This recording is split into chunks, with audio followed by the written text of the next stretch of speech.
Hey everyone, welcome back to the channel. Today, I'm gonna show you how to fix Roblox game client is not responding.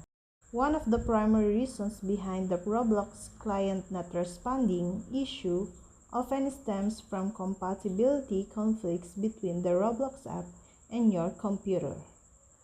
To address this, locate Roblox in your Start menu and click on Open File Location for the Roblox Player app. To fix and reset the Roblox app, open your settings and navigate to the Apps section.